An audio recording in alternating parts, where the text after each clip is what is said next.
Good morning, my friends.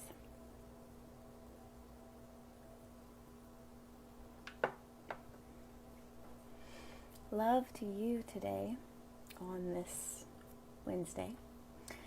Something appeared as I was preparing for my day today, so I wanted to discuss a little bit about how the masculine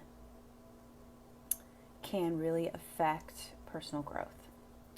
And this isn't for everyone, so I just want to say that.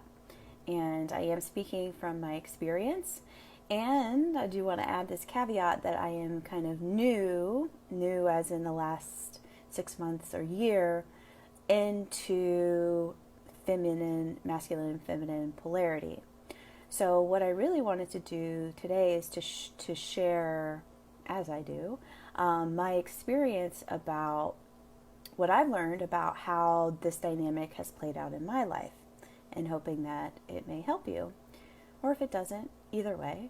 But let me know what you think in the comments or message me. I'd love to hear more about what your thoughts on this are. 1 minute.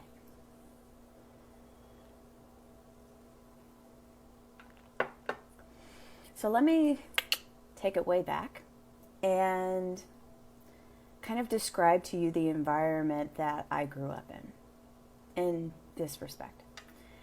I was trained from from the first time really I went to school, I think, that this world was kind of unsafe.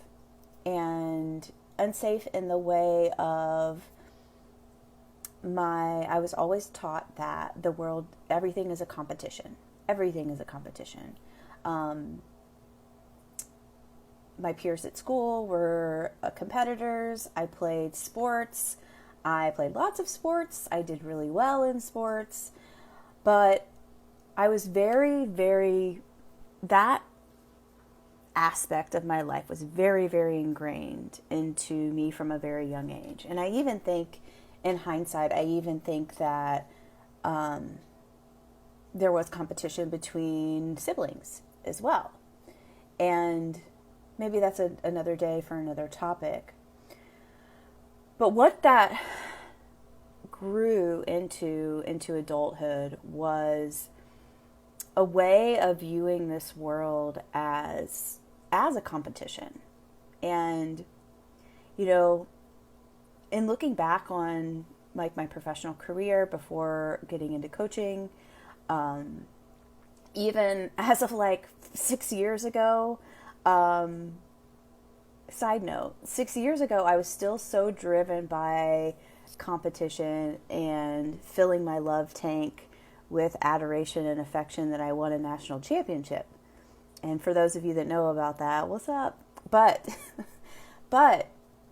so this was like a deep seated value that I held for a long time. And what it turned out for me here, present day, as I began to heal, is that really wasn't my true and natural essence. My true and natural essence is to be present, to be flowy, to be to feel everything, to feel deeply, to feel deep in heart, and to receive great things.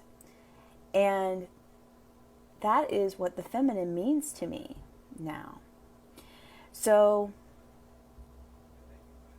and I think I see this a lot. I think that's why I wanted to talk about this today, is that a lot of times as women, we are ingrained with this competition mentality, whether that be looking a certain way, being skinny, having your hair done, doing your makeup, having the most followers on Instagram, or whatever it is that you kind of feel, being the best mom, right? Like doing everything, taking all of the burden, not asking for any help. It's a tough one, right? And I do think that especially the Western societies, they do reward us for our individualism. And there's another, I'm like thinking of all these things that I could talk about in a future kind of chat. But that's another thing, right?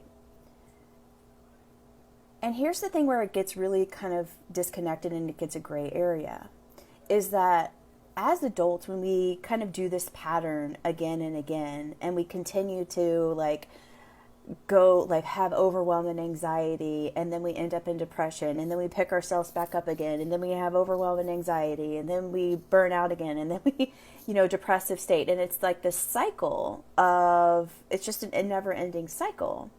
And most of us do know that it feels wrong. It feels wrong, but we don't know what to do about it. And I think that's, hopefully where, if you hear me speak enough, that's hopefully where you step in and say, I need help with this, or help me get my life aligned, or whatever it is. But here's what I'm learning about feminine and masculine polarity and how it's worked so far for me. And, this is definitely not the end of the conversation from my perspective. But in knowing that my feminine essence is my femininity is my soul essence, and coming to know that really wasn't as hard as you would think. I've felt that really for a long time, but I didn't really know how to bring it forward. I didn't know how to create that balance, but I have through my healing. And this is all just a natural, honestly, this is really has been a very natural progression into me opening up space for healing, for goodness, for, relearning and growing. But I was in my toxic masculine for the majority of my life. And on the outside, on my resume, or the way that I looked, you would have thought that everything was fine.